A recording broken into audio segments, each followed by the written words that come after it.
Nkwaniriza nate gwe mukwano gwaffe atugoberera era nga nkujukiza nti subscribe updates. Omukulu NRM registrar ali mu dduka ono nno poliisi emuyiga. Omukulu ono NRM registrar ng'onono wa district ya Hoima amanyikiddwa nga Joseph Kutegeka kigambibwa nti yalangiridde abawanguzi babiri mu kifo kimu, ekintu ekyamuleetedde okuba nga ate atandika okudduka oluvannyuma lw'okubanga baagambye nti bali kumuyiga. Kutegeka ono kigambibwa nti yagenze maaso n'okulangirira abawanguzi babiri ku kifo kya Hoima Woman MP ne Bugaya County Member of Parliament, era omukulu ono kigambibwa nti okulangirira abawanguzi babiri kino kyamuleetedde obuzibu, era omukulu ono kigambibwa nti poliisi eri kumuyiga. Bugaya County MP seat kwabaddeko abantu babiri ababadde bavuganya nga ono kuliko Pius Wakabi ne incumbent MP Amlan Tusime, era ng'onono yaliko RDC wa Kikube. Kutegeka mu kusooka yalangiridde Tusime ng'omuwanguzi, wabula oluvannyuma abawagizi ba Wakabi bagenze maaso n'okuba nga ate beekalakaasa. Eddakiika ntono nnyo yakomyewo n'alangirira Wakabi ng'omuwanguzi. Kakati kino kyayongedde okuba nga kiteekawo obunkenke mu Hoima district. Ate ku Hoima Woman MP seat Kutegeka mu kusooka yasoose n'alangirira Beatrice Wembabazi amanyikiddwa nga Teacher Mami nga flag bearer NRM, wabula eddakiika ntono nnyo yagenze maaso n'okulangirira Harriet Businje onono nga ye incumbent woman MP, era yamulangiridde ng'omuwanguzi. Kino kyayongedde okuba nga ate kibatabulatabula okumanya ani omutuufu eyawangudde akalulu kano. Kati kino kyongedde okuba nga kireetawo obunkenke, era nga abawagizi bakyasobeddwa tebamanyi ani omutuufu eyawangudde akalulu ako.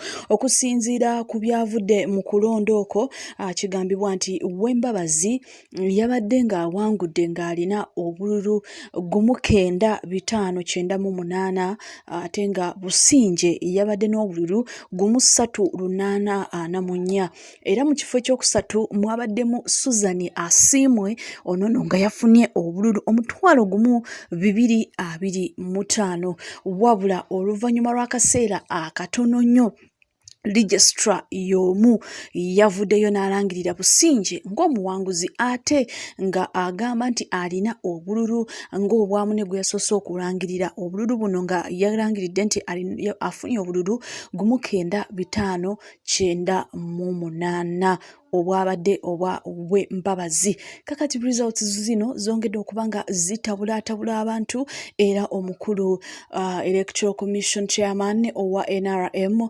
Dr. Tanga Odoi yavuddeyo n'akwata results zino n'agamba nti ajja kuba nga alangirira ekituufu, era omukulu ono kigambibwa nti naye yeewuunyiza ebyabadde mu Hoima district okuba nga ate registrar yagenze maaso n'okuba nga alangirira abawanguzi babiri ku kifo kye kimu okuba nga be bawangudde. Kigambibwa nti omwogezi wa poliisi mu kitundu amanyikiddwa nga Julius Hakiza yavuddeyo n'agamba nti baafunye instructions okuva mu bakulu baabalagidde okuyiga registrar ono bamukwate era asibibwe.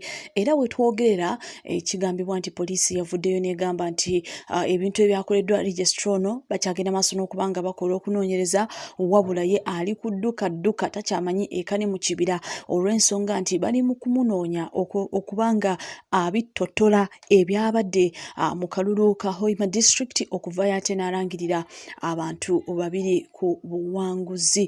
Era kigambibwa nti omukulu ono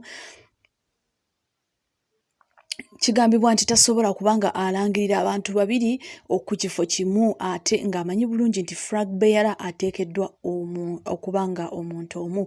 Kakati poliisi eteekeddwa okubanga ekola okunoonyereza okumanya ekituufu ekyabadde mabega w'omukulu ono Hategeka okubanga yagenze maaso n'okubanga alangirira abawanguzi babiri ku kifo kye kimu, ate nga flag bearer ateekeddwa okuba omu. Obunkenke bukyali bw'amaanyi ne mu bitundu ebirala eby'enjawulo ng'abamu abeesimbyewo baagaanye okukkiriza results ezavudde mu kulonda nga bagamba nti mwabaddemu vulugu mungi, mwabaddemu n'okubba akalulu, nga n'omukulembeze w'eggwanga His Excellency Yoweri Kaguta Museveni yavuddeyo n'agamba nti ayagala okunoonyereza okumala ku beewo bategeere ekituufu kyabadde ki, ekituufu lwaki abantu bagenze maaso n'okuba ng'ate babbibwa akalulu ate nga babadde n'abawagizi bangi ng'ate yabadde n'abawagizi abatono yagenda maaso n'okuba nga alangirirwa ng'omuwanguzi.